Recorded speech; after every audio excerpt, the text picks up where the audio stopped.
যাই হোক আমাদের রান্না বান্না কমপ্লিট হয়ে গেছে। আর আজকে হচ্ছে জামাই ষষ্ঠীর পরের দিন হচ্ছে আমাদের মেন খাওয়া দাওয়া হয়, কারণ জামাই ষষ্ঠীর দিন আমাদের পুরো নিরামিষ হয়। এখানে দেখো সাদা ভাত, আর এখানে হচ্ছে পাবদা মাছের সর্ষে পোস্ত হয়েছে। এখানে একটা পাঁচ তরকারি হয়েছে, মানে বাড়িতে যত সমস্ত সবজি থাকে আর কি সব দিয়েই। আর এখানে হচ্ছে শাক ভাজা হয়েছে, সজনে শাক, যেটা আমাদের সবার খুব প্রিয়। আর এই যে দেখো এখানে 5-7 রকমের ভাজা আছে, 5-6 রকমের। তো পটল ভাজা, আলু ভাজা, আর এখানে বড়া ভাজা, এটা চিংড়ি মাছের বড়া আছে। তারপরে হচ্ছে এই যে মাছ ভাজা, ঢ্যাঁড়স ভাজা। আর এই যে এখানে হচ্ছে চিংড়ি মাছের মালাইকারি, নয় চিংড়ি মাছের শুধু কারি, মালাইটা নেই আর কি। আর এখানে যে চুনো মাছে মোড়ালা মাছের চচ্চড়ি হয়েছে।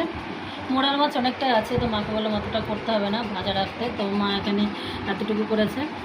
আর আজকের শো স্টপার হচ্ছে এই যে আমাদের লাল লাল ঝাল ঝাল মাটন।